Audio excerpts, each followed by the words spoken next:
Hey, thanks again for joining us here on the Gill Athletics Connections podcast. This is going to be a fun one. I know I say that a lot. I catch myself sometimes, but this one is going to be fun because not only do I have a really good friend here with us, a really accomplished coach, but really some interesting topics that we haven't necessarily explored on the Connections podcast. So I'm super excited to dig in deep in those and bring value to you today. So help me welcome Mr. Dave Kaiser from UT Tyler. Dave, how are you, man? I'm good, Mike. Thanks for having me. This is I love for anybody who's watching on YouTube. This is obviously the UT Tyler track in the background you have going on here. Is that correct? Yeah, that's not today, but we're hoping in the near future for sure. So if you're not able to join us on YouTube, he's got, I believe that's Oslo. Is that what you said? It is. Yep. He's got Oslo in the background. And why, out of all the millions of tracks that you could have put back there in your background, why did you pick Oslo? It's just Oslo. Well, Europe in general is like the hotbed for track and field. I mean, if you want to see a great meet, go to Europe. They pack the stands and it's just awesome. Oslo has a really nice quaint. You can see from the picture that the crowd is right on top of the outside lane. And I don't know. There's years and years ago, I kind of fell in love with the Oslo meet, and it's kind of one of the places I've always wanted to try to get to. So maybe one day. Yeah. So you've never been there? I've never been there. No, it must be pretty as close now as you've been, probably. Yeah, never. Yeah. Right. It must be special then, because like you haven't even been there. It's like the dream destination for you for a track meet. Yeah, for sure. Awesome, man. We'll have to have you back on when you do, because that's going to be pretty special, man. We'll do something live from there. Yeah, there you go. Love it. Yeah. Hey, so Dave, we got a couple of topics that we were discussing before we hit the record button. One of those topics that is super interesting, I thought maybe we would start here, really hit me hard. One of the podcasts, one of the episodes we had was with Brooks Johnson. And if you haven't listened to the Brooks Johnson episode, let me just tell you, pause right now, come back, but go listen to the Brooks Johnson podcast. It is, first of all, I'll be frank, it is the #1 listened to episode that we have had so far to date. And that says a lot, because we've had some other really, really good ones that are, right. It's like a race when I look at the listens, the downloads. But one of the many, many poignant things that Mr. Brooks Johnson talked about was this aspect of being a track coach. Now, that sounds kind of asinine, because of course, that's what we do. We're track and field, we're coaches, right? And what he was getting at was that lots of times coaches in our profession, we pigeonhole ourselves. We become sprints coaches, or we become horizontal jumps coaches, or a pole vault coach, or a throws coach. And what Brooks was talking about was that, and it was in the context of the critical zone training that he was talking about, that, and I'm going to butcher, he says it much better. Again, that's why you need to go listen to it, about that. It's about the speed of movement of the center of mass. And so whether you have a shot put in your hand, or whether you're going over 42-inch hurdles, 36-inch steeplechase barriers, that's the objective. So you should be a track coach, an athletics coach.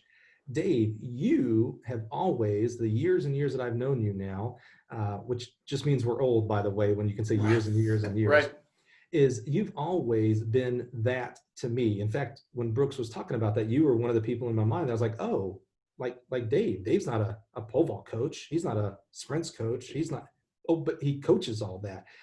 Talk to me about your philosophy with that. Was that something that was even conscientious of you? Walk us through this. Right. So I that's something that was very conscious for me. When I started coaching, one of my early mentors was Rick Addig at Kansas, and he actually is the one who kind of pushed me towards coaching, one, and two, getting my master's degree in biomechanics. So I've always been really fascinated with exercise physiology and biomechanics, and just learning how the body moves, and the energy systems and stuff. And when I never wanted to pigeonhole myself. I really thought when I was starting out that I could become more marketable the more events that I could coach. So if somebody was looking for, hey, we need somebody to coach this jumper over here, I could go do that. I think there's a lot of coaches now who have really sold themselves short because they just want to be sprint coaches, or they're just jumps coaches, or they're just distance coaches. I kind of agree with Brooks. It at the end of the day, it's about movement. It's about getting kids from point A to point B as fast as they can possibly go. And I struggle sometimes with, in fact, the two assistant coaches that I have now, I'm pushing them to get educated on the other events, because if we have the throws going on at the same time that the jumps are going on, then I need somebody that can go over there and kind of watch and kind of understand what's going on. So interesting. I don't need someone that just coaches distance runners. I don't need somebody that can just coach sprinters. Mm-hmm. So I think it helps you be more well-rounded. Well, take us through your progression. So unless you were a decathlete right off the bat, and even that doesn't encompass all of the events, right? The 5K, 10K. Right. How did you, what did you start with as far as your, I was a throws coach first, and then how did you expand? How did you, when you said you were conscientious about it, so how did you expand your skill set there? Right. So I actually went to a junior college for a year as a middle distance runner. Had an interesting experience there, transferred to run with Bob Timmons at Kansas. Wow. As a middle distance guy. And that was kind of where my focus was. I just, I was a multi-sport athlete in high school, but I went there as a middle distance runner. And, I had this dream that, being the next, Jim Ryan, Billy Mills type guy, right? Wes Santee. And yeah. I wanted to break 4 minutes. And, I think I got close, but it's still a long ways away. And Coach Timmons just called me into his office one day and said, look, we have two choices. Either we'd like to move you to the 10,000 meter group, or I'd like to present you with an option of possibly getting involved with coaching. 10,000 meters was not in my wheelhouse. Easy choice. Yes. Yeah. So I was I was very fortunate. I had some very good friends of mine that were on the KU track team. They were doing field events. And when the opportunity came up to coach, again, Rick Addig was right there, and Rick was like, yeah, come on, let's go. And, and through the process of getting to know Rick, and then his involvement with, at that time, it was TAC, to tell you how old I am, the Athletic Congress, he got me involved with coaching ed at that point. So I think I was in either the first or second ever level 1 and level 2 schools. Wow. But my mentors growing up were multifaceted coaches, Dan Path, Lauren Seagrave. Yeah. Okay. Boo, Rocky Light. Rick had, so I was surrounded with people who were constantly feeding me information about all the events, and then it just so happened that my first coaching job outside of Kansas was to coach the men's and women's sprints, hurdles, throws, jumps, relays at Wake Forest. I didn't have a choice. So it became very easy for me. And you know what? And I love the variety. As I said earlier, to go to practice and just watch kids come out of blocks for 4 hours. Oh my gosh. So I like being able to go to the vault, to go through the jab, and then, my own personal experience, like I said, I went to college as a middle distance runner. So I actually took time during the summers to just start dabbling. When I was at Kansas in the 80s, gosh, we had some great vaulters. One of them ended up going on to set the American record. Well, I didn't know what it felt like to hang upside down on a bent fiberglass pole. Why would somebody do that? So I wanted to know. So I spent a summer and tried to teach myself the pole vault. So you're a middle distance runner. Yep. You obviously have some mental imbalance because you voluntarily try to do the pole vaults during the summer. Yep. And you mentioned you got a biomechanics master's. What were you in your undergrad? Physical education. So did you have coaching pretty early in your career path, or was it you still maybe weren't understanding what you might want to do? Not at all. I was all about staying eligible for something.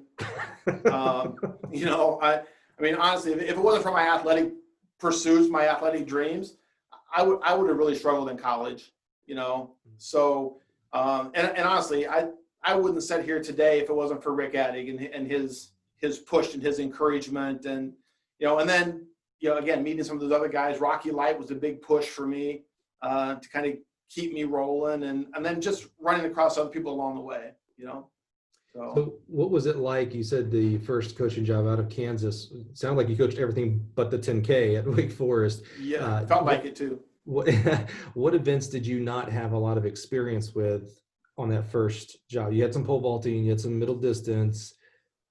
What was completely Right. foreign? So when I was at Kansas, Gary England was our throws coach there, Wow. and I would hang out and I was kind of watching, just listen and stuff. But when I got to Wake Forest, I hadn't really wrote training plans for the shot disc, javelin. So a lot of that was new. I had done programming for all the jumps and some sprint stuff before. The throws were the area that when I walked into it, I was like, okay, let's see how this works. And I feel really bad because I had a couple of really good athletes there that, through trial and error, we were able to navigate some stuff. And actually one of those kids ended up representing the U.S. in the Olympic Games. So Wow. Holy cow. I didn't totally screw him up during my time there, but we certainly learned a lot of, that doesn't work. Let's not do that. But those were the areas that right away I kind of struggled with. Now, the Wake Forest is a little unique, right, in the sense of how many events. Of course, every high school coach just shook their head at me and said, no, not unique at all. That's what we do in high school all the time. Right. And certainly in some colleges as well. But what were some of the challenges you had to overcome? We talk about you didn't know how to write programming necessarily for throws, so that obviously was a challenge. Was there a challenge in even your own daily schedule? Like, how do I get the throwers over here and also do the sprinters over here and vaulting practice this time and what have you? Yeah, the scheduling part wasn't too terrible. I showed up at the track at 11 and I left at 8, pretty much every day. And even back then, I was also doing a lot of our weight room programming. So there just happened to be a lot of, I had to rely on a lot of other people, including our athletes. I'd send them to the weight room and say, here's your program. You just got to get it done. And, I think through building relationships with the kids and they didn't, I was very fortunate. They didn't want to let me down. I didn't want to let them down. So I was spending a lot of time, reading stuff, calling people like, oh my God, what do I do? I got this shot putter that squats 685 pounds for 5. Like, what do I do with that guy?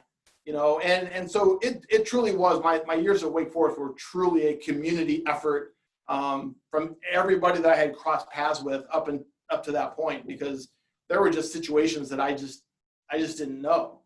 I got my first coaching job at Kansas, I was 19. Yeah. So that's true. That's all you need. So I was cutting my teeth. Yeah, on a big stage. Yes. Yeah. So when you are able to coach at a high level, even the vault, throws, jumps, sprints, hurdles, etc., distance, does it make you better at being able to identify talent, whether that's on the high school recruiting or whether that's a kid you're like, this kid actually should be a multi-athlete? Does it help with that, or is it very siloed into the specific events? No, I find I find it way easier to identify talent. A kid that's capable of being okay at a number of different events tells me that they have a pretty good awareness of how their body's movement and stuff. And it's just a matter of taking that kid and trying to figure out, what's the best use of that knowledge, and just trying to get a feel for them. And I'll tell you, I feel like I have a lot of technical knowledge, but I don't think that's the best part of my coaching. What is? It's understanding kids.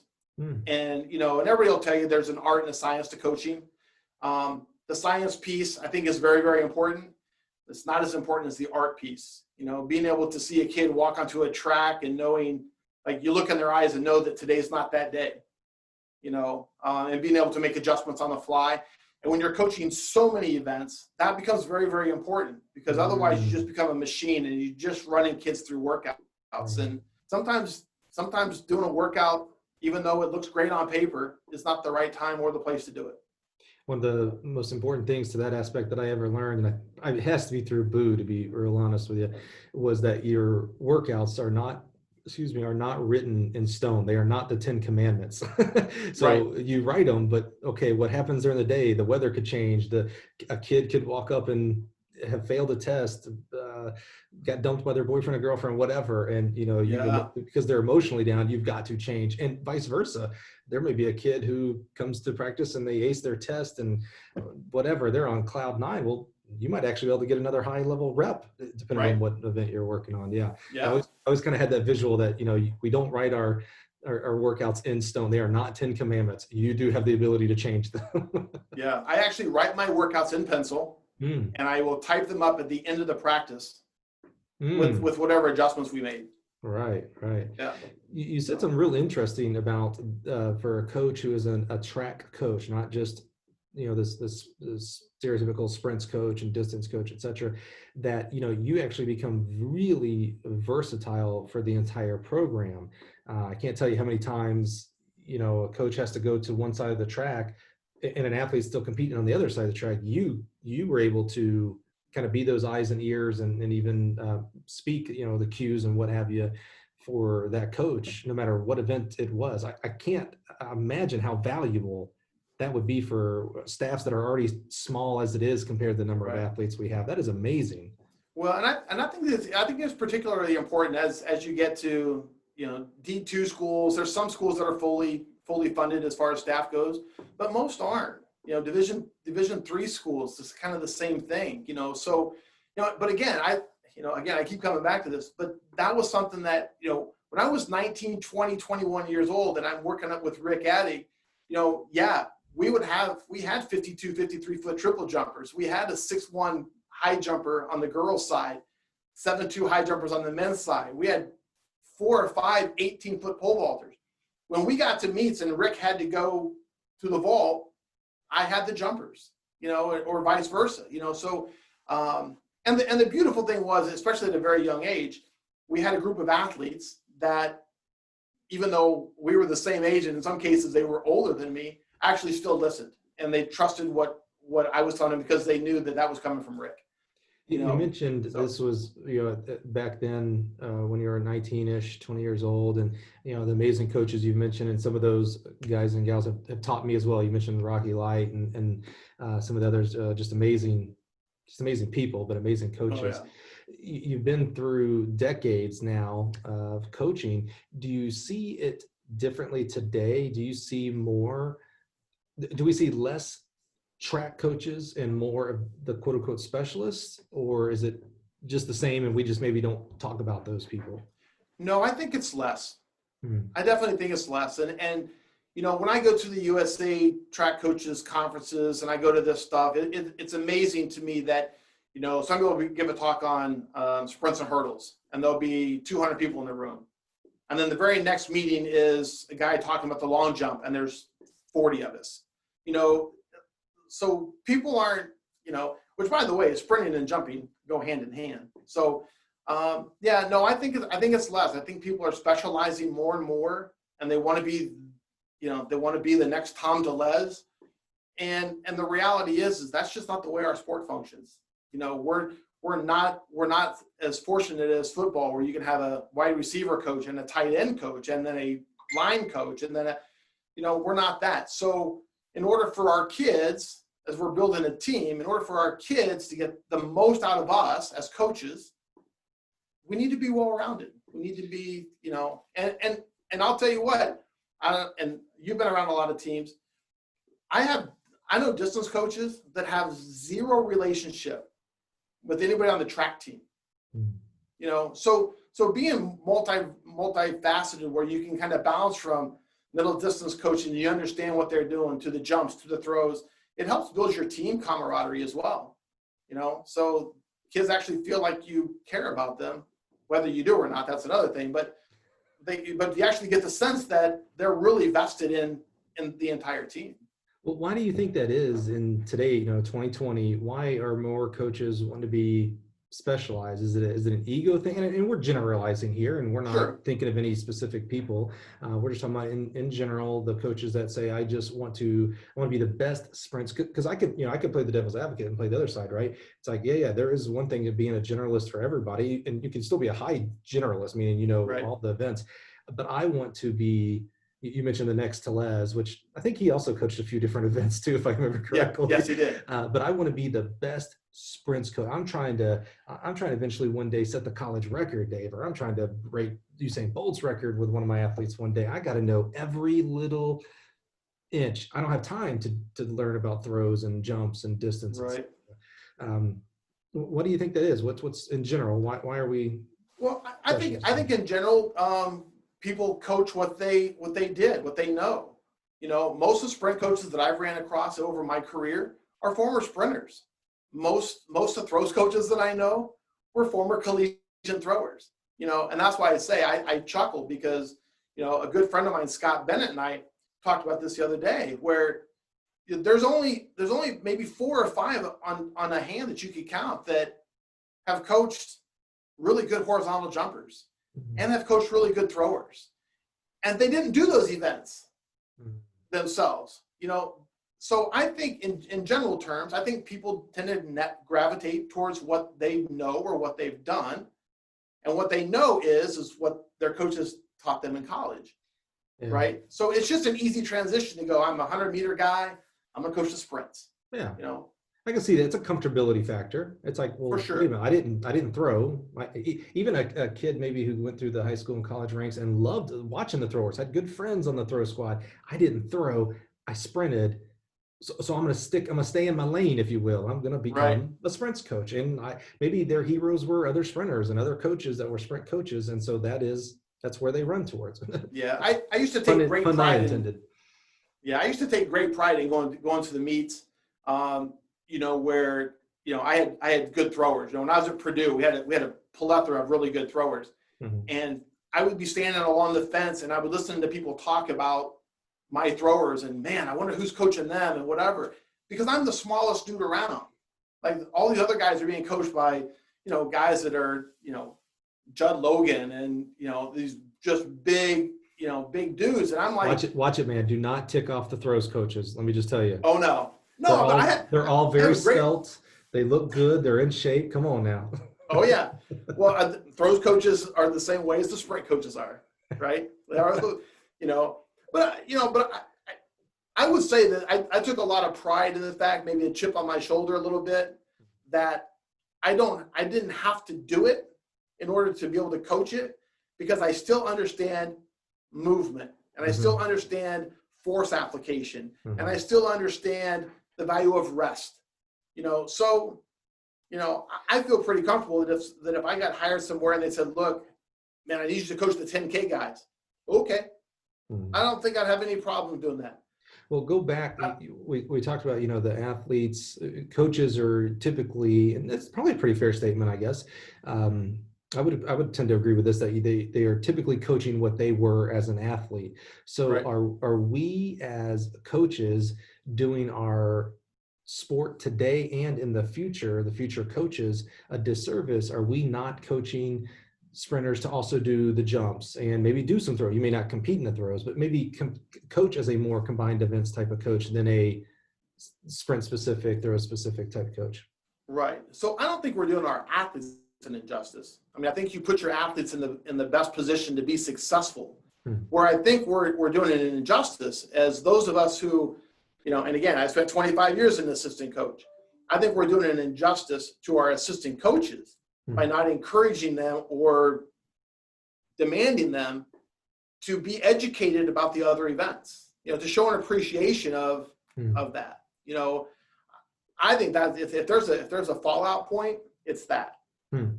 Yeah, just that leadership as a head coach of making sure all the events are seen and heard from your assistant coaches. Yes. Yep. Yeah. Was there a favorite? Do you like coaching throwers more than sprinter? And not to put down, not to say more than the other. Was there a favorite event group of yours, or is there? I should say. Hold on, I've totally misworded that. Coach, is there? Not was there. Is there? You got me in this headspace of old school Kansas. So I'm thinking back then. Is there an event group that you prefer the most? I don't know if there's an event group. I mean, obviously, I cut my teeth in coaching in the pole vault. I wrote my master's thesis on the vault. So I love the vault. The vault will always be very sentimental to me. And I was very fortunate that when we were at Purdue, the women's pole vault was just starting to come along. So, I had the opportunity of coaching the first Big Ten 12-footer, 13-footer, 14-footer Wow. on the women's side. So that event will always be special to me. But I was telling this to somebody the other day. If I got a ticket to Oslo and I could pick any seat in the house, I'm picking the one closest to the shot put circle. Is that right? Yeah. What about For whatever reason, Yeah. watching those men and women, especially now with rotational shot putting, those guys and gals, they have the power of someone coming out of the blocks, and yet the grace of someone that's trying to clear a bar, trying to keep that, most of them have pretty big frames. Keeping the 7-foot circle is pretty amazing. So I agree with that. I coached in high school before I got to college. I liked my shot putters, and it was a cool event. When I first started coaching college, the first I don't remember what it was, but the first like high level, like guys were throwing 68 feet plus and things like that. It was a whole new appreciation. It's like, dude, that 16-pound cannonball is going 70 feet, and they're staying in a circle. It is that's a pretty fantastic event. Yeah, and that's where it's for me it's interesting too. As the women are getting more and more athletic.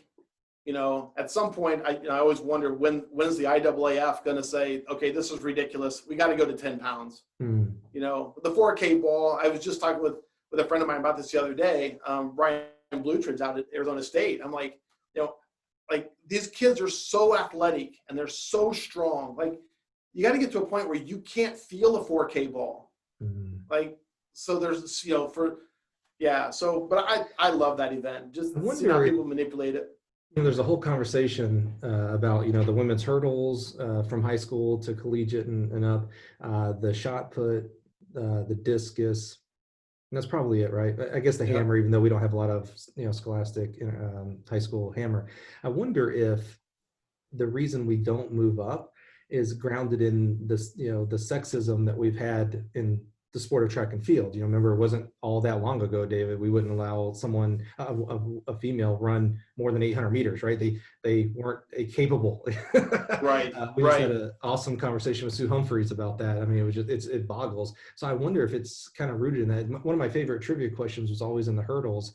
Why are the men's hurdles, it's, 13 yards or whatever in between? I've totally forgotten all my spacing now, but the women is 10 meters or whatnot. Right. I know somebody, I got it wrong. Someone's going to email me and tell me what an idiot I am. And that's okay. I am an idiot when it comes to this. My favorite question was always why? Why is one in yards and one in metric? And it was like, oh, because we're sexist bastards. That's why, because the men were able to run track back when the whole world was English. Right. Or imperial. And now it's just crazy. So I wonder if it's rooted in that. Yeah, well, and that it is. I mean, that's an interesting point, though, right? I mean, why do the women still run 100-meter hurdles and the men run 110-meter hurdles? I mean, some people would argue that that's a track manufacturing ploy because you get to put down 2 lines. Yeah, let me tell you what, and full disclosure, I'm not in the track surfacing business. I love all my brothers and sisters in the track surfacing business. They ain't making money off of one extra line. Right. Hey, you can't even blame us. We don't make money by putting an extra slot in the hurdle. Yeah. No, my point was, it's like, I don't know what the rationale of that is, Yeah, but it's just interesting. I suppose it's like the javelin, right? When the women start throwing the shot put so far that they have to start changing the specs of it. Right. Start the right. What, I love that event. So we talked about your favorite event, or favorite event group. The question I have to ask then is the reverse. Is there an event group that, if you didn't have to, you wouldn't coach? Oh, not really. Not really. I mean, I think there's some events where you can make, as a coach, you can make tremendous impacts in the success or failure of that athlete in that event. That I was very fortunate when I was at Michigan. I coached a 54-foot triple jumper, and man, every day seemed dicey because if you're a little bit out of whack, all of a sudden you got injury issues. But I do think as a coach, that's an event where just some really sound technical modeling, you can make huge gains in that event because there's not a lot of kids in our country that actually gravitate towards that event. So I think you can do a lot of good there. It's hard to get a long jumper to jump far if they're not fast. So it's kind of like, when you're in a high school and they said, okay, go pick a field event to go try. And, a lot of the distance kids jog over and they say, hey, coach sent me over to pole vault. Maybe not the best, event. So, yeah, not good. But I think all the events, there's certain events for sure that you as a coach can make a really big impact and seeing big improvements really fast. Well, maybe someone right now, a coach is listening and they're a sprints and hurdles coach or whatever, or a throws coach, and they're hearing this and they've heard Brooks talk about it as well. And so maybe in the back of their mind, they're thinking, maybe it would help me, even if I don't become a high level event number 2 group coach, but maybe it'll help me in my primary group. Sure. What would you recommend? This could get a little confusing here, but like if I'm a sprints and hurdles coach, what would be the next event group you would recommend me to start dabbling in and learning from? And if I'm a throws coach, what would be the next event? Distance coach. This can get a little confusing, but you get where I'm at. Yeah. So my recommendation, if you're a sprints hurdle guy, get to the horizontal jumps. Right. Because obviously acceleration patterns are the same. Sprint mechanics are kind of the same. The overall task is kind of the same. Mm-hmm. If I'm a throws coach, I think you gravitate towards the vertical jumps. I just find that there's good crossover there. Maybe not so much the pole vault, but certainly maybe the triple jump, the high jump. I think there's some good correlations there. What about our distance coaches? Where would we send them first? Maybe hurdles and sprints because of the steeple. They got to know something for the steeple, so maybe the sprints and hurdles. Yeah, I mean, if they're coaching the steeple, for sure, getting over to the hurdle group and trying to figure out, the hurdle group. I mean, if you're a straight distance coach, I still think you go over and you hang out with the sprinters, and not so much from the acceleration part of it, but just efficient running, And running mechanics are a little bit different for a high-end sprinter as they are for a high-end distance runner. But, at the end of the day, how do I put force into the track and get myself from point A to point B as quickly as possible? Well, that's good, man. I just look at some of the coaches, and you mentioned several of them here today. And when you think about if you're going to coach on the college level, you're more than likely going to have a combined events athlete as well, whether that's heptathlon or decathlon. And one of the things I learned, I was on the thought process that, you're a decathlete, your sprints hurdles coach takes care of the sprints and hurdles, and your throws coach takes care of the throws and vault and what have you. Right. And then I took level 2 with Mike Turk, Rock Light, and I'm missing someone. I'm going to be real mad that I can't think of that third person. And they talked about, it was really big. What really changed my coaching career was when Boo taught training theory and how, that all fits together for the athlete with rest and intensities, differentials and things like that, was talking about the combined events as well. And how you've got to concern yourself. If you're the sprints coach of the multis, you have to know what's going on in the throws and what they did neuromuscular today and things like that and their rest patterns. And if you don't have someone who's over the entire game plan, well, it's almost a recipe for disaster. It's very, very easily to overtrain those athletes and therefore lead to injuries. Yeah, for sure. And that's part of the reason my philosophy with the multis is I like coaching. First of all, I like coaching all the events anyway. So it gives me variety in my day.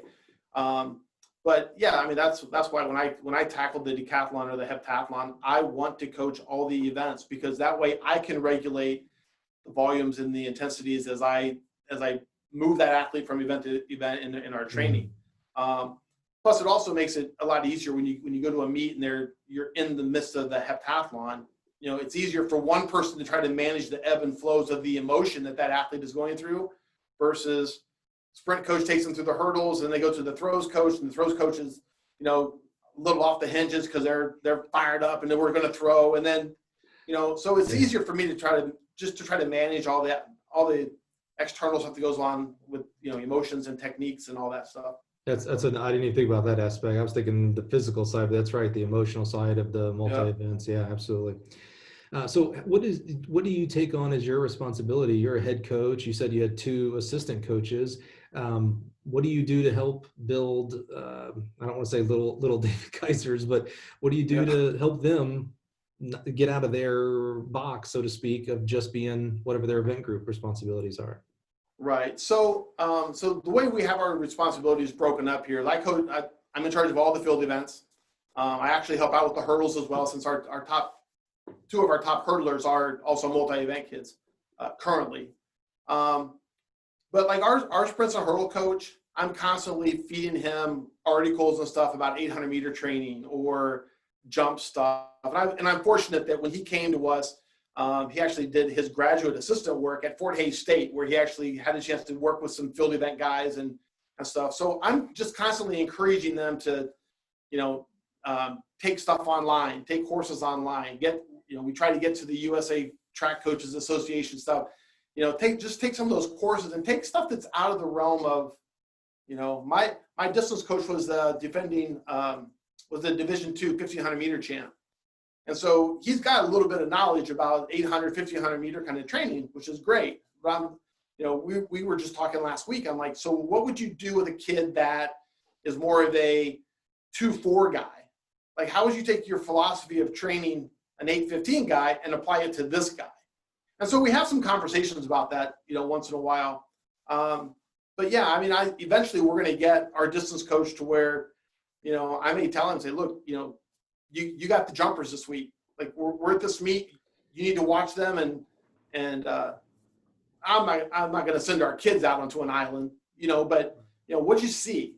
Let's talk about what we're trying to get done. So yeah, I was wondering. I was going to ask if you have you ever thought of having the distance coach run the warm up of the sprinters for him? Just to get comfortable in the environment that is different. Right. How you warm up even for the sprinters. Yeah, right. That's interesting. Well, and I think that's important too, because again, you've been around track a long time. Warming up a sprint group of guys is way different than warming up a group of throwers. Mm-hmm. Which is way different than sending out, warming up a group of distance runners. Just the mentality of them, right? And how much they talk, and we had a couple weeks this past indoor season where we brought the throwers over and we trained the throwers and the sprints and hurdles at the same facility. We don't normally do that. We have a separate throwing facility we train at. And it was amazing the number of sprinters we had to go, God, I so would like to just go with the throwers. And I'm like, why? And they're like, oh, like they warm up, like they get to eat during the warm up and whatever. I'm like, well, they don't get to eat during the warm up. Some of them just came from class, so they're eating, right? And it's like, it's just different, but it's understanding, how all those groups function. And they are uniquely different.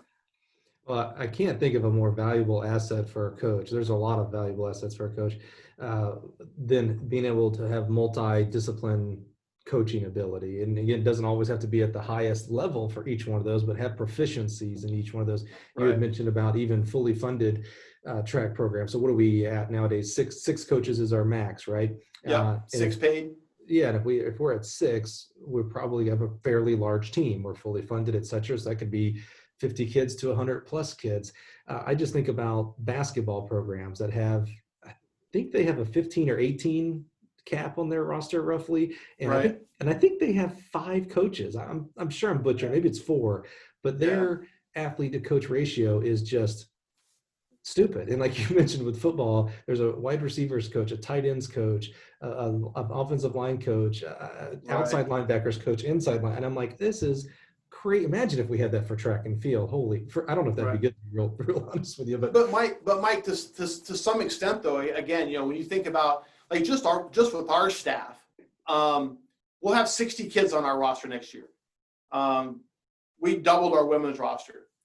So if you don't have coaches that are well-versed in a lot of different areas, then what kid are you willing to sacrifice their collegiate experience for? Right. Great point. That's it. So, so again, when you get to the recruiting process, I think for us, it's hugely advantageous for me to be able to sit down with a distance coach or a distance recruit and actually have a knowledgeable conversation about distance training, because that was me. Right? I went through some of that crazy stuff. I tried to go through some of those crazy things that Jim Ryan used to do, which is also why I ended up coaching, right? But, but I think it's very helpful to be able to sit down and say, look, I've coached shot putters that have been where you want to go. I've coached high jumpers that have been where you want to go. And by the way, I was a middle distance coach. I understand when you're running repeat thousands, why you're doing 5 and not 2. Right.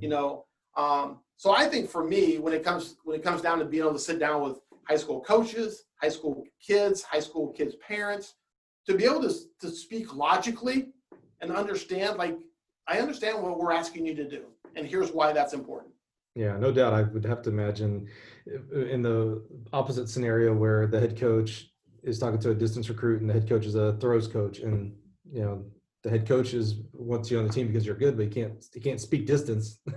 He or she Right. can't speak distance, when you could actually sit down with a recruit and be like, oh yeah, man, I know exactly what you go through. We're super excited. If a coach has to be here doing X, I'm able to fill in and do Y, Yep. Those kind of things. Absolutely. Yeah, for sure. Well, let's turn. That's fascinating, David. I really appreciate that. I love that conversation, a discussion about being more well-rounded. Even if you never do coach that secondary or tertiary field event or event group, I just believe it'll help you be a better coach in your primary, as well as prepare you for head coaching responsibilities in one day as well. So appreciate your experience there. We started talking a little bit about your career. We talked about Wake Forest after what had to be an amazing time at Kansas, by the way. That's the history there is phenomenal. So you go to Wake Forest and you coach everything but the 10K, it appears. Talk to us a little bit about your career and how it progressed after that. Yeah, so I've been very fortunate I got started at a very young age, like I said, and went to Wake Forest, was only there a short period of time, left there, and I was really fortunate to land at Clemson, which I will say, up until this current position, probably the greatest coaching experience I ever had. Clemson was a lot of fun. We got to start the pole vault there, and I coached pretty much all the field events there as well on the women's side. And again, I think part of what made Clemson so unique at that time was Bob Pollock and Wayne Kaufman were the two head coaches there, and they learned a lot about recruiting and stuff from Coach Pollock. I don't know how that gentleman, he's the only person I've ever known that can rub 2 nickels together and get a quarter. But it was amazing the way he kind of managed his team. Wayne Kaufman set a great example for me on how to treat kids on your team. He was just such a great role model from that perspective. And so I spent some time at Clemson, was able to build a team. Of course, you're running against, at that time, North Carolina was like, oh my God. They had, Latasha Colander and Marion Jones, and the list goes on and on, Linda Lipson. And so I spent some years at Clemson. There was a coaching change there. Ended up at Purdue, built a really nice throws program there. And it was funny because a friend of mine called me. He goes, why are you going to Purdue? Like, you can't win there. And I'm like, well, let's wait and see. And I left there 3 years later. We won, I think, 3 championships on the women's side, and we were runner-up on the men's side. Built a really, really nice.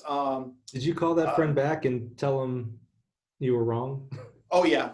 Good. Yeah, well, he happened to be in our conference too, so that was a lot of fun. He actually had to witness it. So that's why he didn't want you going to Purdue. That's exactly right. He was more concerned about that. Yeah, absolutely. Right. So, and actually, the men's side, we would have won one year if Coach Warhurst at Michigan would have ran his 5K guys. But he pulled them at the end, and then so we ended up second. But yeah, so we had a really good run at Purdue. Again, coaching change. And then I kind of waffled back and forth. I spent some time at DePaul. I drove from West Lafayette, Indiana to Chicago every day. Wow. So 2 hours and 15 minutes one way. To coach there, that was kind of a short gig anyway. So coached them through the indoor and outdoor season. Then I left and went to East Carolina, where again, if you've ever met Bill Carson, one of the most interesting people maybe our sport's ever had. I loved Bill. Very old school. Talked about rotary running. Learned a lot, about the technique and training stuff of the sprinters through him. And then my head coach was Matt Munson, who again, he's kind of like I was. I think he sprinted and hurdled in college. But again, a person who knew how to connect with kids, a person who was well-rounded. He could coach everything in the phone book. But no, there was no glitz or glamour. At each of these places, are you coaching different things? And you mentioned at Clemson, a lot of the women's field events. You mentioned throws at Purdue. So did you like drop the jumps there and we're just able to focus on the throws there? And then what about DePaul and now ECU? What kind of like how is the multi-coaching working out there? Yeah, so at Clemson, I coached everything on the women's side.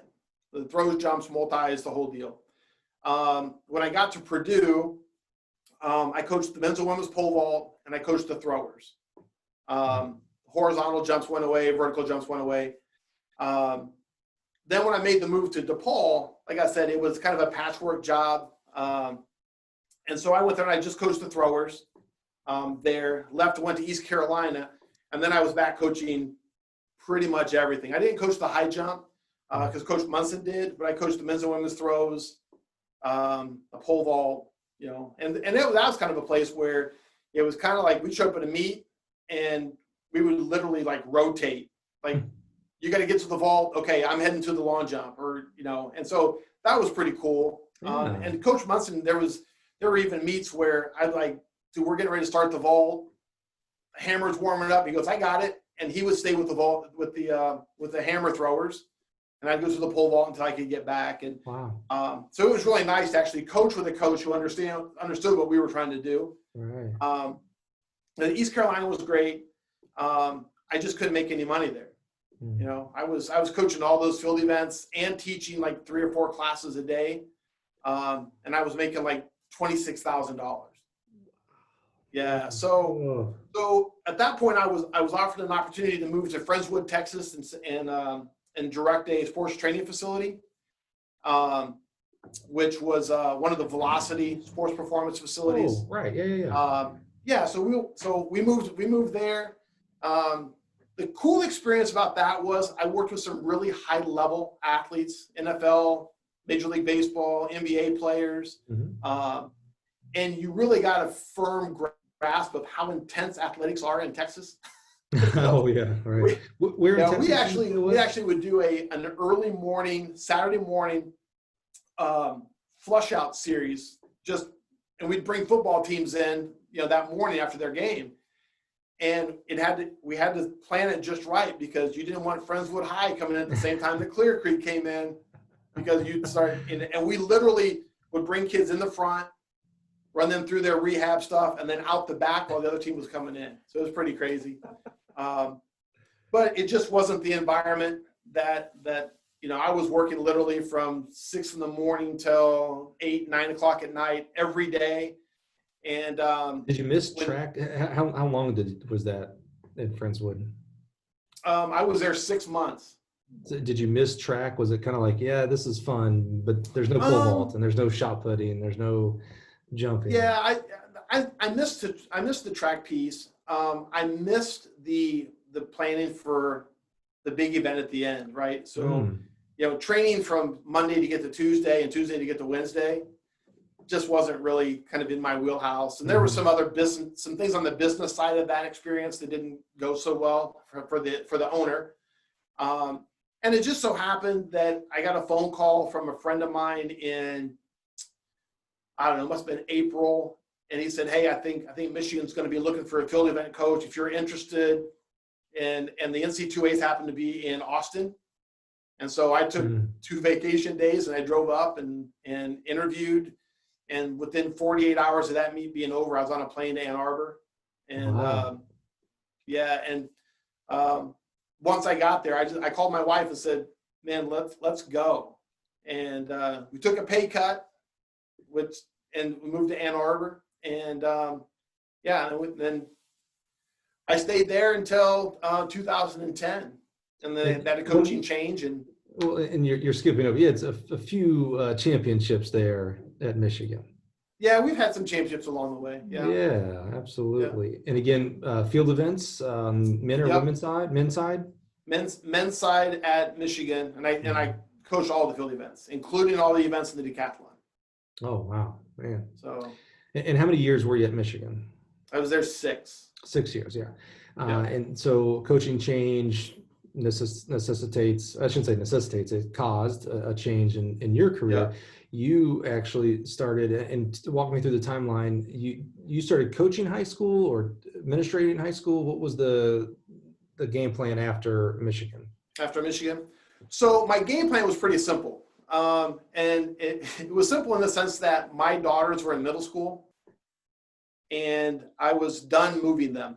Yeah, And sure. so, I told my Yeah. wife, I said, whether I have to go work at Costco or whatever, I just can't justify moving my kids again, especially at this point in their academic, stuff. Mhm. And yeah, so, and it just so happened that my wife actually worked at Milan High School at the time. And she was really good friends with the guy that was the AD there, and he was actually getting moved up to be the assistant principal. And so she stopped and talked to the superintendent and just said, hey, my husband's leaving Michigan. He's going to be looking for something to do. Do we have anything here? And he was like, oh my God, does he want to be an athletic director? And, years ago when I was going through my master's work, I'd made comments to my wife along the way. It's like, one day, maybe I'll just get into athletic administration. So then I can really dictate how this stuff works. And yeah, so, part of my master's degree program is in sports administration. So, and luckily it was a school that didn't require me to have a teaching cert to be the AD. So that's all I did was just manage our sports teams and our athletic facilities and stuff like that. So And you I took spent that job and spent 9 years there. 9 years as an athletic director. That's so interesting. Talk to us about, because that's a job most of us, we know athletic directors and we talk to them. What does an athletic director do? What was the difference between coaching college and being a high school athletic director? What were some of the similarities even?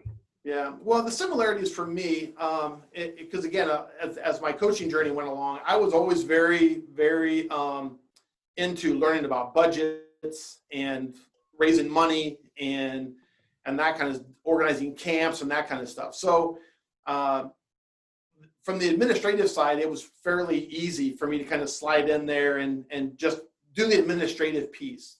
One thing I think I brought to the job that most the other high school athletic directors didn't know is that, when college coaches call and say, hey, we're interested in so-and-so, you can actually speak intelligently with that coach about maybe you don't want, you might want to ask this question. You might want to ask that question, So I think I brought a little bit different insight for Sure. kids that were being recruited.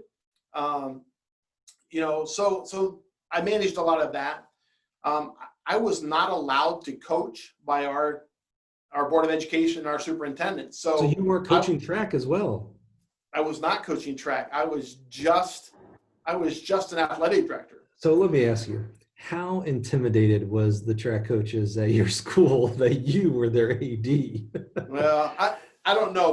The track coaches that were there when I was the athletic director had been there for a really long time, and they were very much etched in their way of doing things. So I don't know if they were intimidated at all. I think it was more along the facts of we'd rather keep him away so that we don't have to hear it than it was the other stuff. Sure. Yeah, but it was a good experience. I think one of the things that we become as college coaches, like we forget the idea that like there's parents involved, right? Because once a kid signs, like you're dealing with that kid. You're not, and typically if a parent comes in and says, hey, I don't like the way you're coaching my guy or whatever, then you say, well, the door's right over there. You can go and good luck the next stop. You can't do that in high school, right? So, so I think one of the huge benefits for me that I learned there was that a lot of times you can get to the end decision way faster if you can cut out emotion. Like get the emotional piece out of the way. If they're going to come in and they're going to gripe and complain and yell and scream and whatever, just sit back and listen to it. Because most of the time they just want to be heard. Get the emotion out of it, and then have an intelligent conversation. That tends to work. Not always, but a lot of times that helps. But the other nice thing was too, is it put me in my first experience of being able to mentor other coaches, whether it Oh, was yeah. basketball or football, and again, you know, being someone that played multiple sports growing up, coaching multiple events in track and field, I could move from soccer to football to basketball to track to, whatever, bowling, and actually have intelligent conversation with, what are you trying to, our football coach and I always had great conversations, and I would always I try to stress him about why are you running this type of an offense? Why are your guys doing snatch movements in the weight room and not doing that? So, and not so much because I was second guessing him. I just wanted him to think about that process. And so for me, that was fun. What's the difference? I enjoyed going through the process of trying to hire good coaches. Yeah, I was going to ask you, in the high school coaching world, I'm assuming all of them, vast majority of them were also teachers. So it's not just a decision of, oh, I'm going to fire my jumps coach, my college jumps coach, Right. and they'll go find another job. I'm firing a science teacher or a history teacher.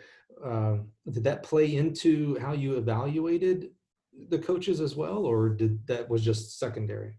No, it was secondary. For me, it was secondary. So I could, obviously I couldn't hire them from their science teaching job, but I could relieve them of their secondary duties as the basketball coach or whatever. So, but yeah, and again, for me, everything comes back to what's the experience like for the kids, and I was very fortunate that I was able to hire some really good coaches, but above that, they were just way better. Just they're people that you'd want your kids to be mentored by, So, we ended up winning a state basketball title while I was there. Our swim team was always in the top 10 in the state. But those teams just had great men and women leading their programs. So whether they ever, and I have a couple sports there that they weren't very successful at all, but I was never letting that coach go because they were just the right kind of person, to be in that setting. Yeah, and different responsibilities or priorities for high school coaching versus collegiate versus professional. For sure. Absolutely, yeah. I have to imagine you had to be a really good resource for all these different sports. Sounds like it was a big high school. You probably had several kids, maybe dozens every year that were being recruited for collegiate, yep, whether it was a swimmer or a bowler, what have you. I have to imagine you were a really good resource for that process of recruiting and being recruited, what to look for, red flags, etc. Yeah. I think it was nice. I mean, I don't want to put words in their mouth. I think it was nice for the coaches to be able to call a school and have somebody here who could truly evaluate them on, And I know we had a couple kids that one kid is actually now a lineman at Wisconsin, and the Wisconsin coaches called me one day and they just said, bottom line is, if you were coaching in Michigan, would you want this kid? And I was like, absolutely, I'd want this kid. I know what his work ethic is like, and he's a really good student. Was that a trick question because Wisconsin hates Michigan, so they were like, oh, fine, then we don't want him? I don't think they knew I actually coached at Michigan at the time. But, oh, okay. But I think it was a valuable resource. We had some kids and their parents that really, really asked me a lot of really good questions as their kid went through the process. But, like anything, we have some, there were some people who knew it better than I did. So, I tried to help the ones that wanted help and the ones that didn't. Maybe an unfair question. You did do 9 years as an athletic director on the high school level, and there's many other concerns that a high school AD has to have on their priority list over a collegiate track coach, even a head collegiate track coach. Some commonalities, you mentioned budgets and planning and travel, things like that. But there's a lot more security things with an athletic director. There's right. Football game. You have to be at everything. Football games, tennis. I mean, you're everywhere. What did you enjoy more? And maybe you've answered this because you're sitting with us today as the head coach of UT Tyler. So maybe it's a terrible question, but you certainly at least prospered during your high school athletic director days and improved other people's lives and increased society, the positivity you gave it to society. Did you like it one way or the other, or did they both have their plus and minuses? I will honestly say that I did not enjoy my experience as an athletic director. I mean, I was involved in a lot of stuff. We did a lot of really good things there. Part of my other responsibilities was I actually did all the mowing and stuff for like all of our fields and stuff. So if you ever went to our football field and if you thought it was mowed terrible, well, that's because I did it. If the lines weren't straight, that's because I did it. That honestly was the funnest part of my job, was mowing fields, taking care of the grass, whatever. There was a lot of things about that job that I found success in and I took pride in. But at the end of the day, it's a pretty thankless job. You're constantly just putting out fires all the time. And at the end of the day, for me, I know that the work that I put in today is going to make my team better tomorrow. In that athletic director job, and maybe it was just the way I did it, but there's many days that I just wanted to get through the day. Like, just if I can get out unscathed, that would be great. But I also think that the fact that I wasn't coaching, I coached my daughter who was on the track team. I coached my daughter, but outside of that, like I wasn't getting that type of satisfaction or that type of reward in that position. And I knew that was a means to an end, because as soon as my daughters were moving through high school, the race was on to see if I could get back in. Yeah, that makes a lot of sense. What you probably described there is what I've heard a lot of coaches say why they got into coaching. They wanted to be on the track. They wanted to be helping kids get better for that weekend. Like you mentioned, what I do today helps them tomorrow improve physically and mentally and right. socially, and they almost have the same, I don't know if the right word is antithesis, but the same adversion to, I did not want to be in an office. I do not want to be 8 to 5 sitting down doing paperwork. I want to be, I don't mind doing some paperwork, but I like being on that track too. So what you probably described there is what I've heard with a lot of coaches in their desire and passion to be on the track working with 18 to 22-year-olds in the college world. Right. Well, and the other piece that I think, and again, I don't know, maybe not all high school athletic directors are this way, but I was in the office from 8 to 5 or 8 to 4. And then at 4 o'clock, I went outside because I had baseball games to get ready for, football games to get ready for, soccer games, and then you don't leave till, you're the one who locks the gates. You're the one who turns the lights out. You're the one, so I was 8 to 10, 8 to 11, a lot of nights, and if you fail to turn off one light or you fail to lock a gate, man, you were like the worst thing ever. Like, what's the matter with you? So a friend of mine is the AD at Fort Wayne Northrop, which is a fairly large, athletically successful in Fort Wayne, Indiana. And first time we sat down, I knew him in a different role, really as a vault coach, to be honest with you. But we sat and talked about, like football game days. What do you do football game days? And he's like, oh, it's terrible. Right.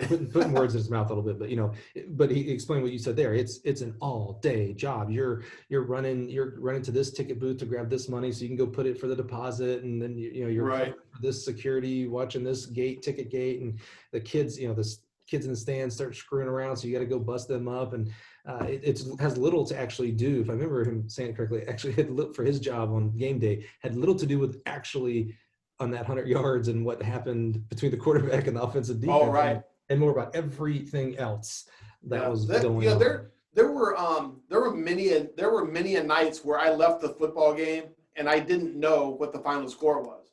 Interesting. Because you're hustling around, you're trying to get teams on the field and off the field, and like you say, if a parent shows up and they've been drinking and you're dealing with all that kind of stuff. And that's where I did finally, after about my first year, I think I buddied up with our police department, and I was like, look, what's it take? I need like 4 or 5 officers at these games. And I remember some people saying, man, your high school must have, big problems. Look at all these police officers. And I go, nope, we don't have problems. Because I have those police officers. That's the reason, right? Yeah. Yeah, and it just got to a point where I was like, I don't get paid enough to have some slappy take a swing at me or threaten me out in the parking lot, or like, I'm not putting up with that. Yeah, Oh, it's so very similar to my thought of track and field coaches, and primarily on the collegiate side. But there's just so many hats: academic advisor, yeah, psychologist, surrogate mom or dad, coach. Let's not forget about that, right? Schedule maker, etc. And some of those hats are just, honestly, they're just not fair. No matter what the sport is, football. Let's use Michigan. Jim Harbaugh. I actually get a little agitated when one of the players, and if you're a Michigan fan, I know this never happens at Michigan, but when a right, 18 to 22-year-old football player at Michigan does something wrong, gets in trouble, and the media and maybe other coaches and Monday morning quarterbacks start harping on Jim Harbaugh, and right, for culture and everything, but we're talking about 118 to 22-year-olds.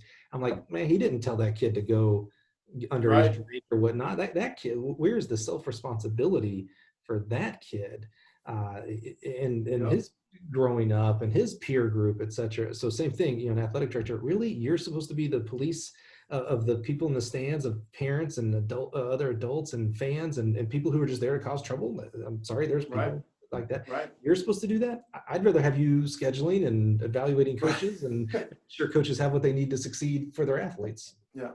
Well, and high school ADs are expected to do that as well, the scheduling and stuff. And you know, but I think you bring up a good point. That the Harbaugh, reference. And it's unfortunate. Coaches then, if a kid gets in trouble on a Friday night because they went out and the coach is at home with his family for the first time in however long, the first call that's made is to that head coach wanting to know why. Well, why didn't you know that your kid was out drinking and carrying on? Well, why didn't you know? And then next thing you know, you're looking for a job because, well, how would you, It goes to the other side too. Again, the head coach and the coaching staff sets the tone and the culture of what's important and the priorities for the team. But even when you see, team GPAs and like in football, I know, and I don't know if we have this down yet into the track coach side in the contracts, a head coach will get a bonus, a monetary bonus, if the team GPA is over 3.0, or if you make academic All-American team, yeah, whatever. And I'm like, really? I don't think that coach took those tests. The coach better not have taken those tests. But I don't think, right, the kids did that. That's not the coach. Well, I know the coach set the tone, but the coach didn't do that. Come on, man. I'm sorry. I just don't. That's right. the other side. I don't think you should be having an academic counselor hat if you're a coach. Yeah. Yeah. And you know what? And I've actually had some contracts over the course of my career where there was a GPA laced incentive, which I've always thought that's the most ridiculous thing ever because, yes, you're recruiting those kids, and yes, you're trying to build a culture where they understand that it really is academics first and athletics second. But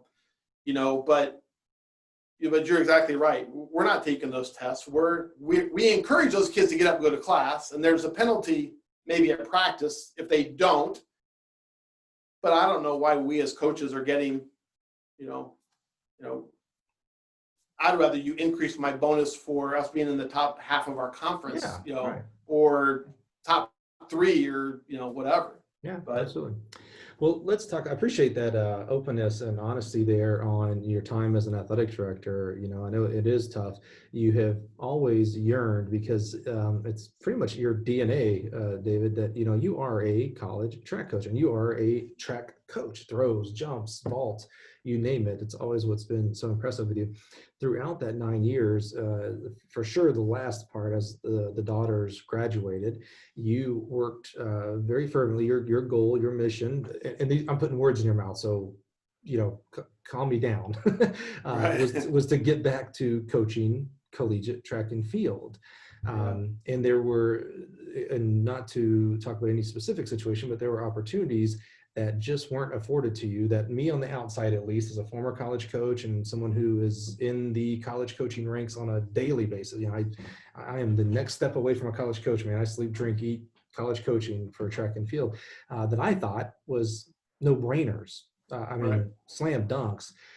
Maybe, whatever you feel led to share, what were some of the emotions and struggles that you had as you were working towards getting back into college coaching? Spoiler alert, by the way, he's at UT Tyler, so it all worked out in that sense. But Right. there were Right. years that, there were some positions that you at least might have thought you should have gotten.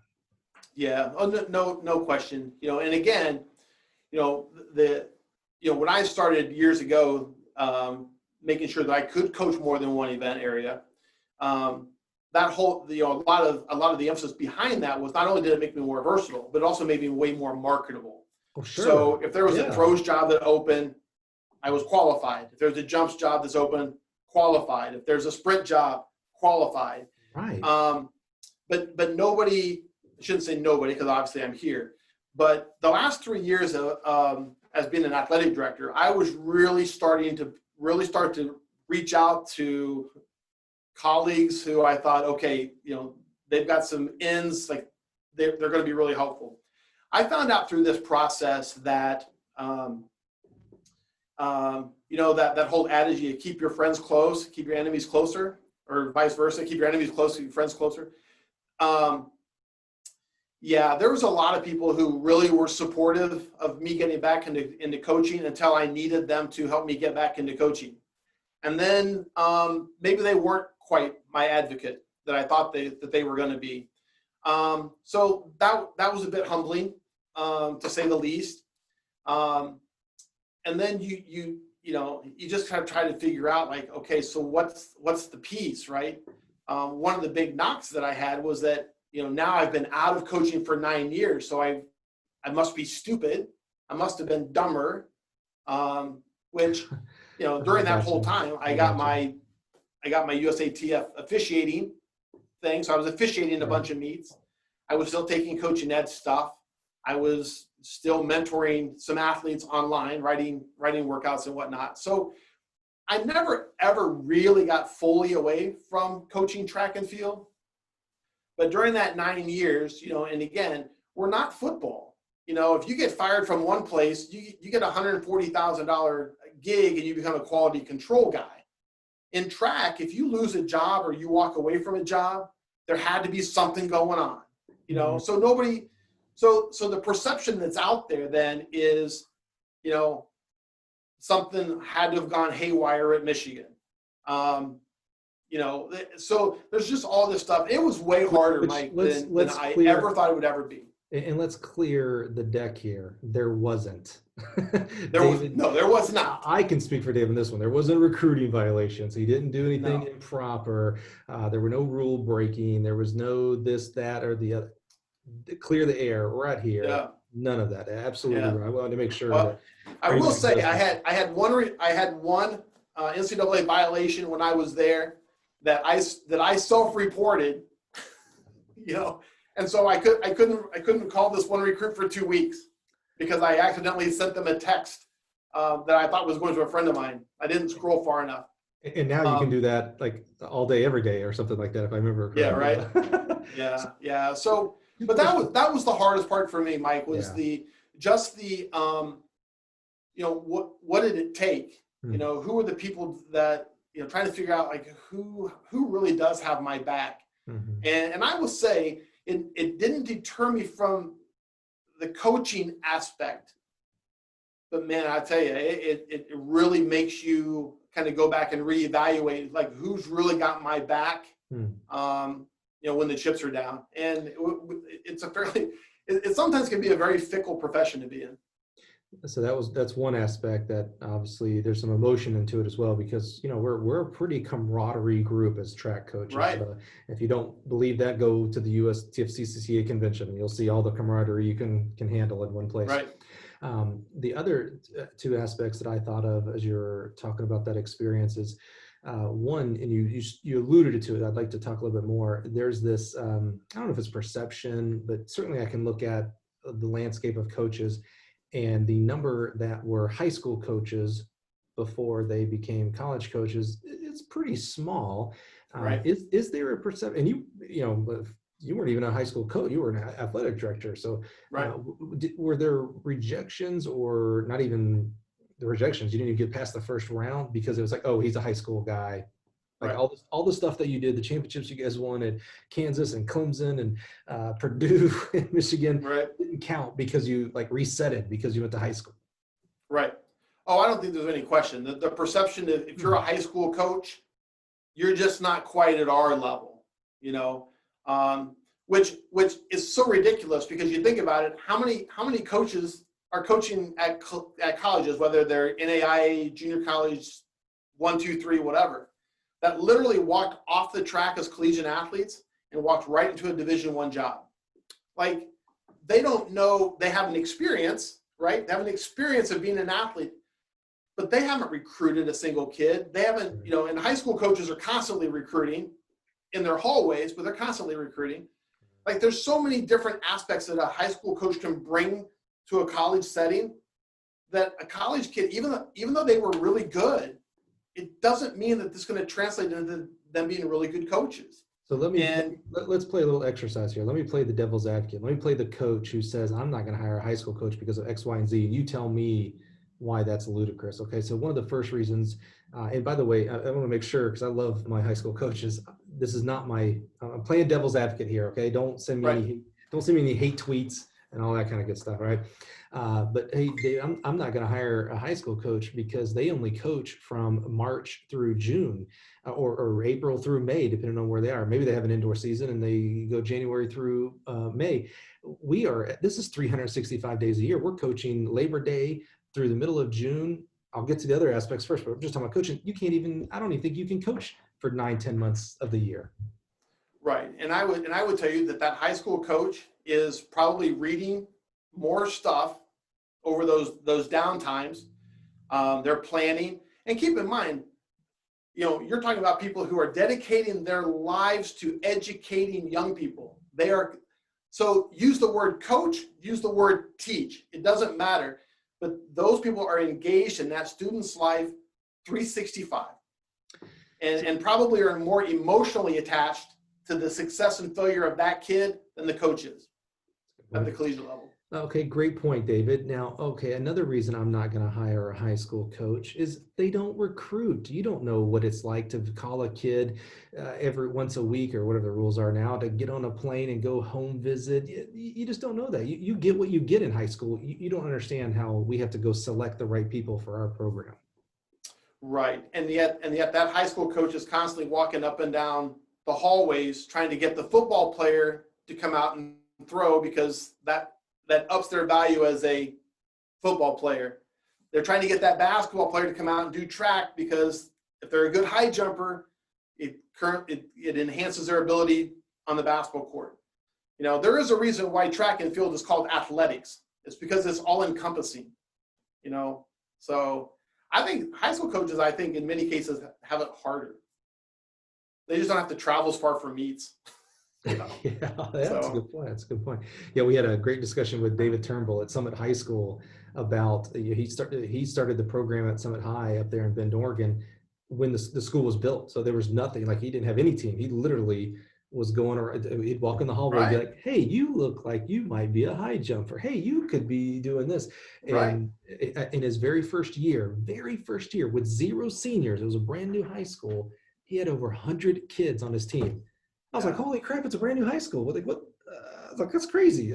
Yeah, well, hopefully he had 25 coaches too, but. No, sadly. No. You gotta go listen to it. Dave Turnbull is just a treasure. If you don't know him, you got to go listen. One of the greatest people. Yeah. Amazing. 7-foot high jumper at Oregon State. Just a great guy. And you know what? I'm out of devil's advocate. What else would whether it's a college AD or a college head coach, why else what excuses might they have to not hire a high school coach? Yeah, coaching. Yeah, and you know what? And most high school coaches end up fundraising their tails off. Oh yeah.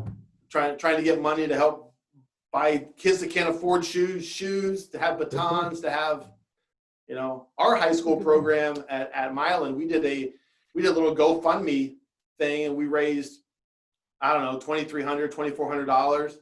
And we reached out to, a nearby equipment company who was very gracious to send us shots and discs. And I even got a couple little hammers that we started messing around with. And just so that we had some supplies to do stuff with. And awesome. Yeah, so high school coaches are constantly, they're constantly working at it. They don't just show up. I know that. Yeah, that's interesting. Well, certainly have met some amazing high school coaches out Oh, for there sure. and would love for them to get a shot. And you know what? Prove one side or the other right or wrong. And by the way, that's a huge generalization because some high school coaches are going to be great college coaches and some high school coaches are not. Right. And guess what? It's vice versa. Some college coaches are not going to be good high school teachers and coaches either. So Right.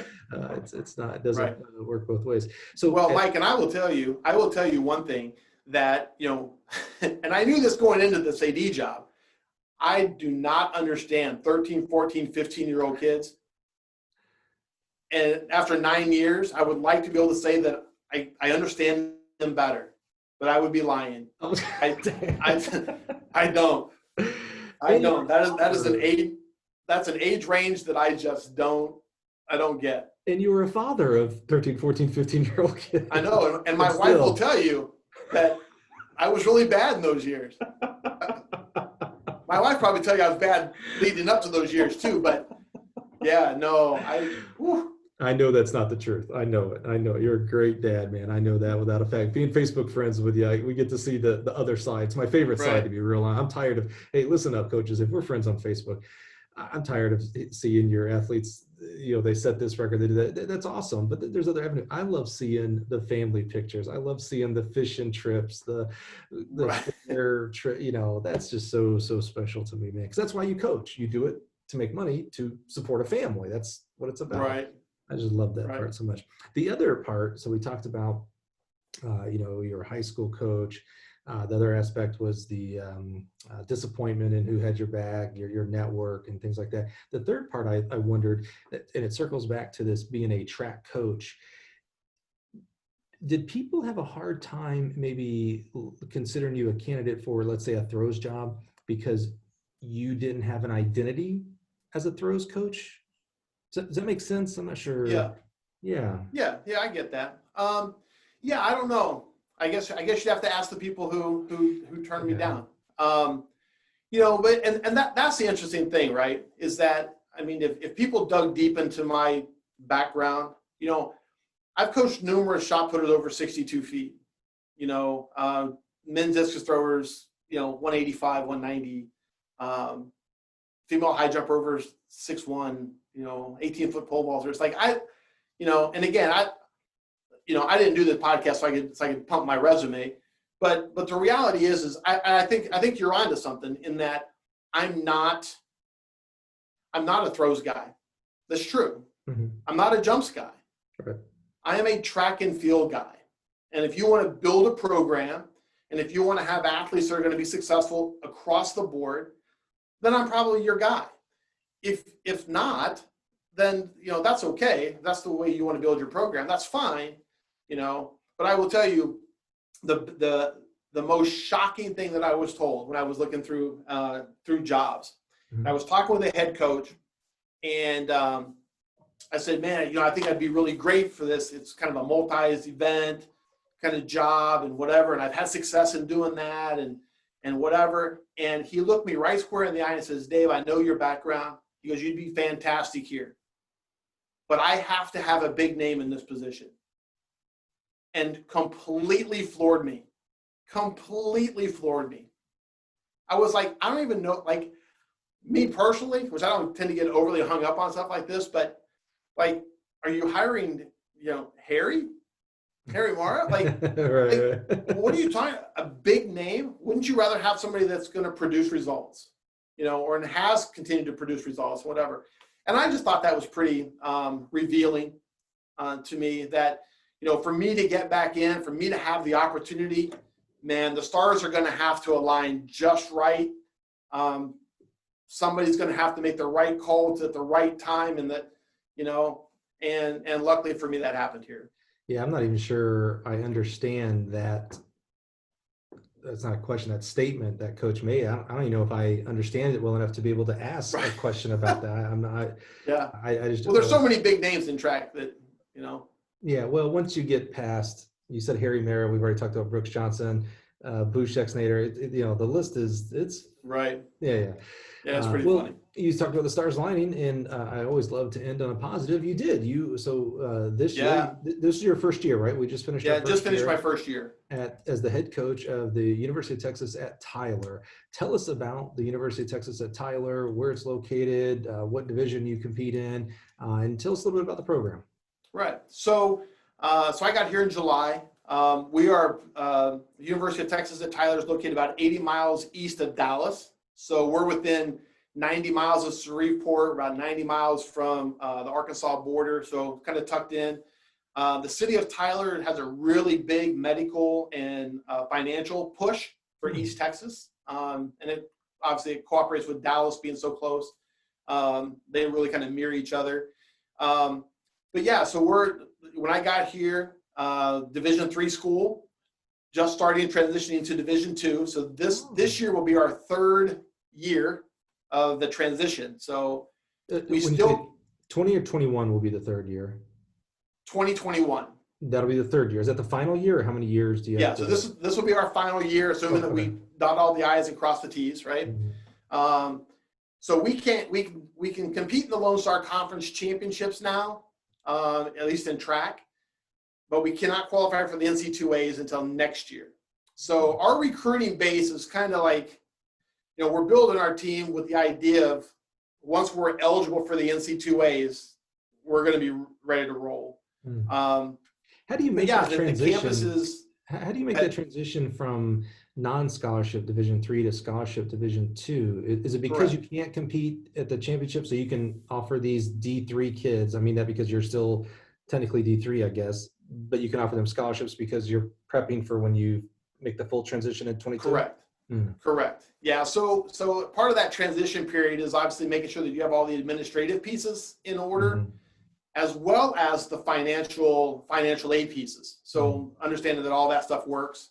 So I think the NCAA even mandated that in year 2, we had to be able to offer X amount of money to scholarships, right? So when I got here, they'd already went through year 1. And so the previous coaching staff had awarded some of that scholarship money to the kids that were already here, which, good or bad or whatever, it was what it is. So when I came in, so we went after our first recruiting class. We went after pretty hard, but it's growing. So we spent a lot of time on the phone selling our vision of wanting to compete for championships. Yeah. And and the university is really nice. It's a really small, kind of quaint campus. We have 10,000 students here, but you would never know because there's probably half of them are commuters. Again, because of the demographics of the city, our school of business is ridiculously good. Our nursing school is really good. We're actually just announced a partnership with UT Health System that we're going to be partnering with them for a medical school starting soon. Wow. Our education school is really good, has a really strong kines program. So it's a place that we have the majors that we can attract the right kind of kids. But I'm going to tell you, obviously D3 schools pride themselves on D3 academics. So they're very good. Our women's team GPA last semester was 3.7. We actually were very fortunate. Both our men's and women's teams were named to the all academic stuff through the Coaches Association. Did you get a huge bonus? Did you get a huge bonus check for that? Oh yeah, doubled, everything doubled. But I'm going to tell you, the beauty is that we are in a unique situation to grow in probably, arguably, one of the top 2 or 3 track states in the country. Oh, no argument. So, so it's just a matter of us finding the kids who really understand what we're about, what we're trying to get done.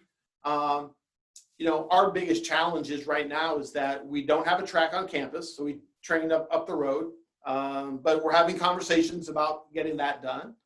And then just trying to educate kids and their parents. When I have someone tells me that, I really want to run at the absolute highest level possible, and I go, okay, well, what is that? Well, I want to run at the NCAA championships. Okay, well, you ran 57 seconds in the quarter. So do you think between now and whenever you're going to take 5 seconds off, because that's what you're going to need to run to get to the Division I Nationals. And, and they're just, yeah, I can do that. Right. Yeah. Well, then you're a freak, and that's good, Yeah. So, yeah, but if we can find the right types of kids that understand kind of that place, and the kids that want to create something, so that in 4 years or 5 years, this is a unique time for us, because when you leave here as one of our first 2 or 3 recruiting classes, everything from this point forward will be built on your shoulders. Is that what kind of legacy you want to have or not? But we got to find the kids that can see that vision, who believe in that vision, and can go, hell yeah, I want part of that. Well, I know we're getting in on those kids. I know you well enough. If you can find those kids and then you coach them in the way you lead your staff, something special will be built here. We'll be talking in 4 years of conference champions and what have you, man. Oh, yeah. It's super exciting. You got to promise me, as we start to wrap up here today, that when we're allowed to travel again, I'm used to 100+ nights a year. I have never been home more consecutively than I have over this period. Right. One day, whatever normalcy is, will come back. Promise me you'll allow me to come on that great campus. I'd love to just check it out and see the. Yeah. Sounds so special. I love hearing. I grew up. I went to a 10,000-ish types campus, and that's kind of my sweet spot. I just love that charm that comes with that type of school. Yeah. Well, I will say it's special, and our faculty and staff make it special. Kids come on campus, and I encourage all of our kids, the first day of class, make sure you go up and introduce yourself, let them know you're on the track team and whatever. And it's not uncommon if we're training here locally on our IM field or something, to stand around and watch. There'll be 5 or 6 deans of schools out watching us run hills or whatever. Wow. They're just out observing, so they really do take a personal interest in who you are and what you're about, and and at the end of the day, and I tell this to kids all the time, at the end of the day, like, if you make an Olympic team, that's freaking unbelievable. But don't leave here without the tools to be a great nurse, a great engineer, a great teacher, a great mom, dad. Like, just when you leave here, just be way better than you were when you walked in the door. And if you do that, then I think we've done our job. And if we can win some championships along the way, even better. The greatest slogan I've ever heard came from the NCAA, and it's, we all go pro in something. And, it's talking about that. Not many people go pro in football and basketball and, of course, track and field, but we do become professional moms and dads and private sector business guys and gals and nurses and business owners. And, and what you guys do, and you specifically as track and field coaches, you just have so many positive interactions with these kids, and can really, I can't tell you how many times kids have said, oh man, if it weren't for Coach Kaiser, if it weren't for Coach da-da-da, if it weren't for her, I wouldn't be where I am. And that's right. The positive impact that you have. And I'm just so happy that, honestly, I'm happy. And I know you'd like to have a little bit different story. I'm so glad you actually had those positive impacts on the high school level as well, because that builds up to the college and above, man. I'm just so happy for what you've done and what you continue to do in this great sport of track and field. Well, I appreciate that, Mike. And a friend of mine, when I got this job, reached out to me and he said, if nothing else, you're a great example of perseverance, because him and I were college roommates when I was 18. I was just starting. And then he goes, it's taken you 28 years to get there, but you got there. So here's what I know. Now we're here. Now it's time for us to make something out of it. Yeah, here's what I know. You're never satisfied with there. There is no finish line. You are going to continue to build and build, and you're going to keep getting there every year. Right. Well, and it's interesting. My wife will ask me once in a while. She's like, well, how will you know when you get there? And it goes back to that old adage, right? Somebody asks you, well, how good was your team? I guess you'll have to ask me in 20 years to see how we did, 20 years after I retire. But, I don't know if the finish. I think the goalposts keep moving for me. So the closer we get to that end goal, there's got to be something else. So that's how every great one. I'm watching. I know I'm behind the times, but it finally came to Netflix. I'm watching The Last Dance the Chicago Bulls, Michael Jordan, and I'm learning so much from Phil Jackson more than anything. And that's exactly what the great ones say. Okay, you're only a success when you're doing something successful, meaning if you just won the championship, well, the very next day you're not a success. You're on to the next journey. You have to have that next journey. And so you don't get there until, you go in the dirt, and we've got a long time before that. So let's just keep having success and affecting positive change. David, man, I'm so thankful that we got to do this, as a friend of yours and of mine for a long time, being involved in, some of the things that you've done. I'm just so thankful for our friendship. Just so thankful for what you do in this sport. Coaches mean the literal world to us and to me specifically. And my whole life is wrapped around you, David. It's all about you, buddy. And so I just love hearing stories. I'm so thankful. The goal of the podcast is to bring value to others. And so, these were two really important subjects. One being a track coach, not an events coach specifically, event group coach. And then also what your friend said there, that perseverance of, I have a goal. And it may take me 9 years to hit that goal again, but I'm not going to give up. I'm going to continue to push, continue to make myself better. And I think the experiences and lessons that you learned as 9 years as a high school athletic director, I think it's going to make you a better college coach and certainly a better head coach in the college level. So, man, I'm just so thankful for you. Thankful for our time together today. Well, I appreciate it, Mike. And anytime you want to come to East Texas, you got a place to stay, and we'll show you around. There's some pretty good barbecue down here. Yeah, little known secret, I'm kind of a vegan pescatarian now, so that's all right. The steak will eats grass, so don't worry about it. That's it, man. David Kaiser, thank you so much, man. Love you, brother. Appreciate you. Thanks, you. I appreciate it. Yes, sir.